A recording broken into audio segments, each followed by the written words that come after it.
Telangana association GTA Washington డీసీలో గౌరవనీయులైన information technology, electronic and communication, industry and commerce, legislative affairs తెలంగాణకు సంబంధించిన మంత్రి D. Sridhar బాబుతో సమావేశమై శుభాకాంక్షలు తెలిపారు. మొదటగా ఆలస్యమైనందుకు వర్ణించాలి. ఎందుకంటే మండే మీరందరికీ వర్కింగ్ డే. అనుకోకుండా ఇస్తూ ఈరోజు మధ్యాహ్నం తప్పకుండా సాయంత్రం కలుద్దాం అంటే 9 గంటలకు కలుద్దాం అని చెప్పిన. 8 గంటల వరకు మీటింగ్ అయిపోతుందేమో అనుకొని దాని తర్వాత మా మంత్రిని ప్రాంతానికి సంబంధించిన వారు ఆర్గనైజ్ చేస్తే అక్కడికి వెళ్ళే వరకు కొద్దిగా ఆలస్యమైంది. మరి ఎక్కువ సమయం తీసుకోకుండా ఇప్పుడే మా ఇష్యూ చెప్పినట్టు మరి గ్లోబల్ తెలంగాణ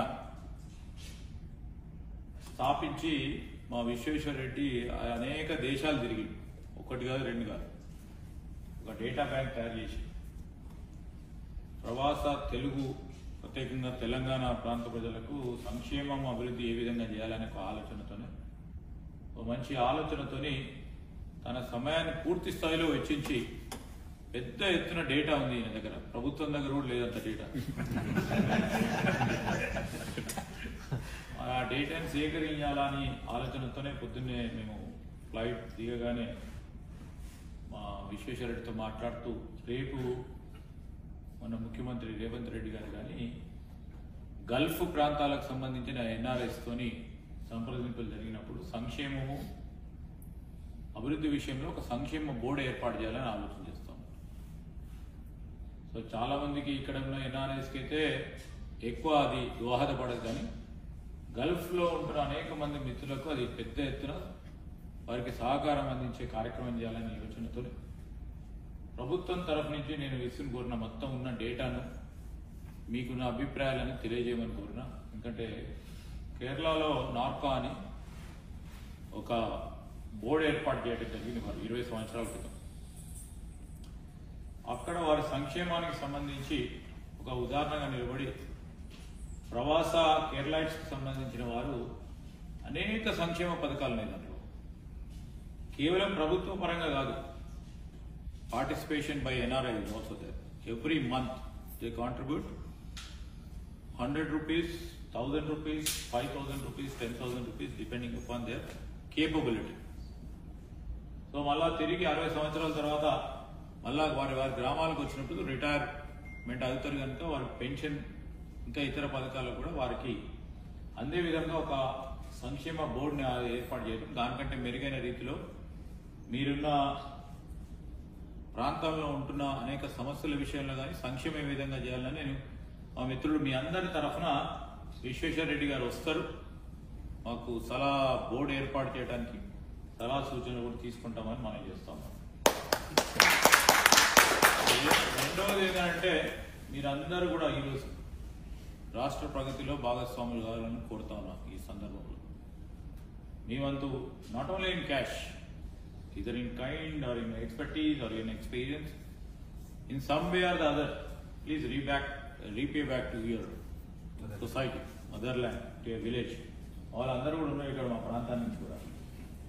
రేపు నేను ఫర్ ఎగ్జాంపుల్ నేను నిన్న కోక్ ఫ్యాక్టరీ పోయినప్పుడు వారి పెద్ద ప్రతినిధులను కలిసి ఒక ప్రతిపాదన పెట్టాను.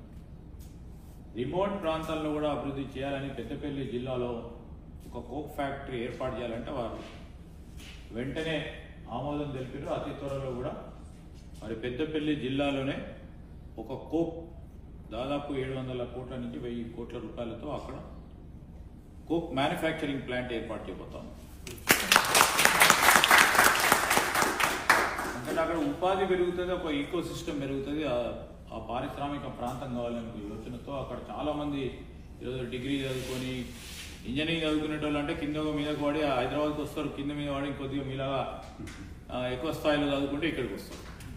అక్కడ డిగ్రీలు చదువుకొని పీజీలు చేసి చాలామంది కూడా ఉపాధి లేకుండా ఉన్నారు. వారి గురించి కూడా ఒక ఉపాధి అవకాశాలు తీసుకురావాలనే ప్రయత్నంలో ఉన్నాం.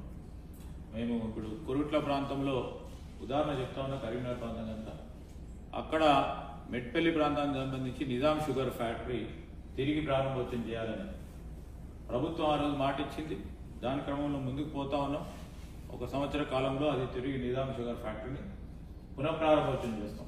వాళ్ళు మొత్తం క్లోజ్ చేసి మేము మళ్ళీ ప్రారంభోత్సవం చేస్తాం. ఎందుకంటే అక్కడ చెరుకు రైతులకు అదేవిధంగా ఉపాధి కల్పించాలి, రేపు పొద్దున రాబోయే కాలంలో వాల్యూ అడిషన్ ఏ విధంగా చేయాలో ఆలోచన చేస్తాం. మీకు ఏమైనా అభిప్రాయాలు ఉంటే మీరు కూడా తెలియజేయండి. ఇంకా కూడా మీరు అందరూ కూడా సాఫ్ట్వేర్ రంగంలో ఉన్నవాళ్ళు మొత్తం 99% ఒకరు అరకొర మరి మీ సంబంధించిన మిత్రులు తప్ప 99% మంది మొత్తం సాఫ్ట్వేర్ రంగంలో ఉన్నారు. ఈరోజు ఫైబర్ నెట్వర్క్ మొత్తం ప్రతి గ్రామంలో ఉంది, ఎక్సెప్ట్ నా ప్రాంతంలోనే అటవీ ప్రాంతం ఉంది కనుక 4-5% మిగిలిపోయింది. కాదు మహమూద్ పల్మెల మండలం.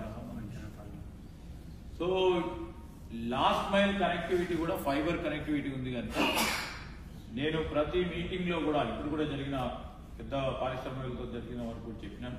ఫైబర్ నెట్వర్క్ ఉంది కనుక కేవలం హైదరాబాద్ పరంగానే అభివృద్ధిని పరిమితం చేయకుండా గ్రామాల్లో జిల్లా కేంద్రాల్లో కూడా ఎకనామిక్ గ్రోత్ ఇంజన్స్ చేయాలని కోరటం జరిగింది. ఎందుకంటే మీకు తెలుసు సాఫ్ట్వేర్ ఫైబర్ ఉంటే సరిపోతుంది, రేపు కంప్యూటర్లో పెట్టుకొని ఈరోజు వర్క్ ఫ్రమ్ హోమ్ చాలా మంది కూడా చేస్తూ ఉన్నారు. ఇంకా కూడా చిన్న చిన్న స్టార్ట్అప్స్ కూడా మొదలు పెట్టుకోవచ్చు, చిన్న చిన్న పారిశ్రామిక ప్రాంతాలను కూడా ఏర్పాటు చేయబోతా ఉన్నాం. దాంట్లో కూడా మీరు భాగస్వాములు కావచ్చు. మీరు ఇక్కడ ఉద్యోగాలు చేసినా అక్కడ 10 మందికి ఉద్యోగ అవకాశాలు కల్పించి ఏ ఆలోచన ఉన్నా ప్రభుత్వం తరఫున మేము పూర్తి స్థాయిలో సహకారం అందించి మీకు కావాల్సిన ఏదైతే రిక్వైర్మెంట్స్ ఉందో దాని గురించే ప్రయత్నం చేస్తాం. Definitely please give a valuable and positive opinion.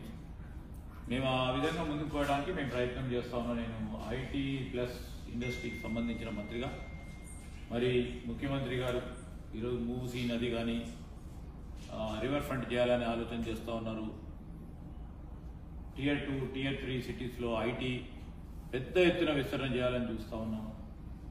అదేవిధంగా గ్రామీణ ప్రాంతంలో కూడా ఫైబర్ నెట్వర్క్ ఉంది కనుక అక్కడ కూడా ఈ ఐటీఈఎస్కి సంబంధించిన రంగాలను విస్తరింపజేసే కార్యక్రమం అవుతుంది. రాబోయే కాలంలో హైదరాబాద్లో అంటే చాలా సందర్భాల్లో చెప్పినా మీరు పేపర్లో కూడా చూసుంటారు, ప్రభుత్వం లక్ష్యం ఈరోజు ఏఐపై కేంద్రీకరించాలని. ఆర్టిఫిషియల్ ఇంటెలిజెన్స్, జనరేటివ్ ఏఐ కింద ఈరోజు మేము తీసుకున్న ప్రతి స్టెప్ కూడా రాబోయే కాలంలో హైదరాబాద్ని, తెలంగాణ రాష్ట్రాన్ని ఏఐ క్యాపిటల్ చేయాలని, ఇంకోటి స్కిల్ సెంటర్ చేయాలని, స్కిల్ సెట్ అంతా కూడా అక్కడి నుంచే ఇవ్వాలనే ఉద్దేశంతో స్కిల్ క్యాపిటల్ చేయాలని యోచనతో ముందుకు పోతా ఉన్నాం. నేను మీ అందరినీ కూడా కోరుతా ఉన్నాను, because you will be having worried experience and expertise. మీరు ఎక్స్పర్టీస్ని తీసుకొచ్చినా, ఎక్స్పీరియన్స్ని తీసుకొచ్చినా, లేకుంటే మీరు అక్కడ భాగస్వాములైనా, లేకుంటే తిరిగి మేము ఈరోజు స్కూల్స్ను మరి ప్రైమరీ హెల్త్ సెంటర్స్ని, హాస్పిటల్స్ని పెద్ద ఎత్తున ముందుకు తీసుకెళ్లాలని ప్రయత్నం చేస్తూ ఉన్నాం.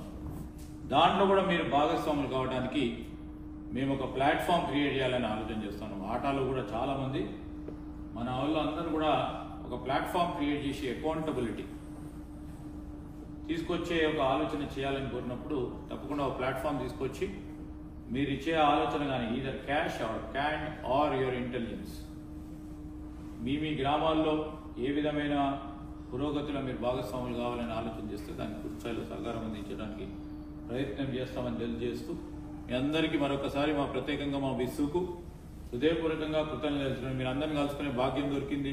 చాలా మంది కూడా తెలిసిన వాళ్ళు చాలా రోజుల తర్వాత కూడా వాళ్ళని కూడా కలుసుకున్నాం. ప్రత్యేకంగా మా వాళ్ళని కలుసుకున్నాం. అది చాలా థ్యాంక్ యూ.